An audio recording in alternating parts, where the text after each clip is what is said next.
In this video, we're going to talk about the slope of a linear function. Slope is a measure of the steepness of a line. When you're finding the slope of a line, you can use a technique called rise over run.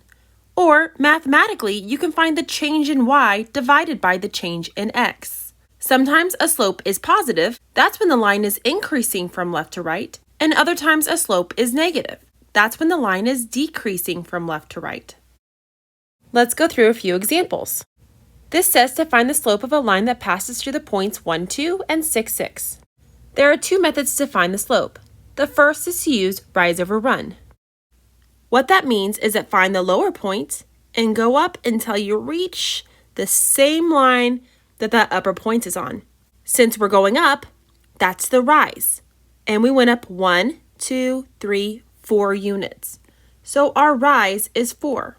Then we're going to draw a line from where we just left off to the point that's on the line.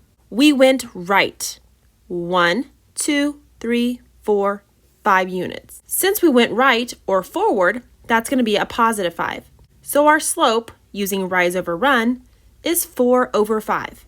We can also find slope mathematically. Remember I said we could find the change in y over the change in x. Change means to subtract.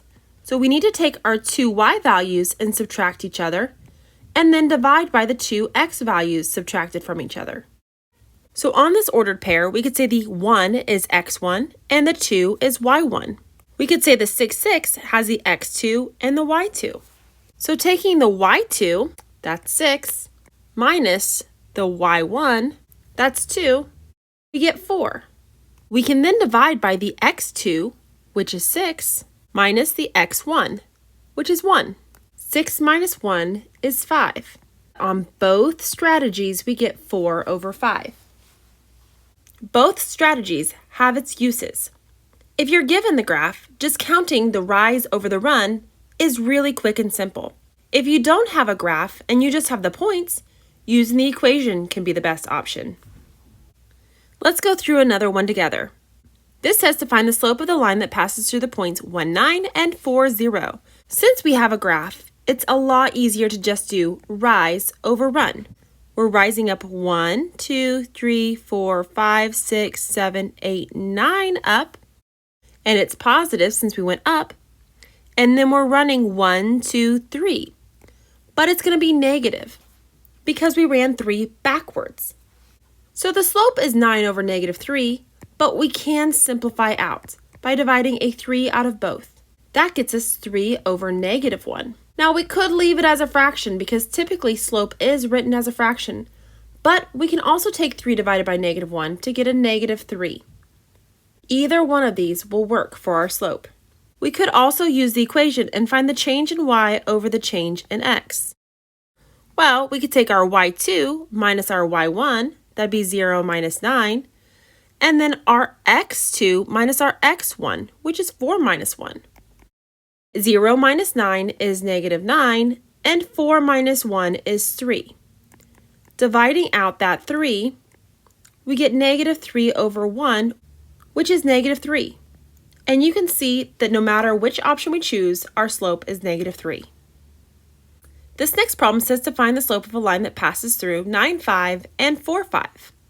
If you notice, we have a horizontal line. Let's talk about what happens when we have a horizontal line. How many are we rising? If you thought 0, you're correct. We didn't go up any. And how many are we running?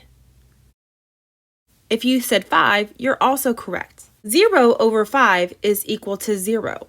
So in this one, our slope is 0. Anytime you have a horizontal line, your slope is always going to be 0. This one says to find the slope of the line that passes through the points 3, 2 and 3, 8. Now on the last one, we had a horizontal line.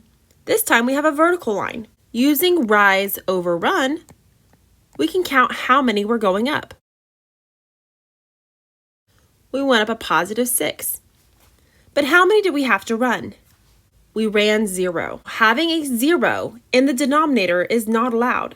So anytime you have a 0 in the denominator, your slope is undefined. So vertical lines get you an undefined slope, and horizontal lines get you a slope of 0.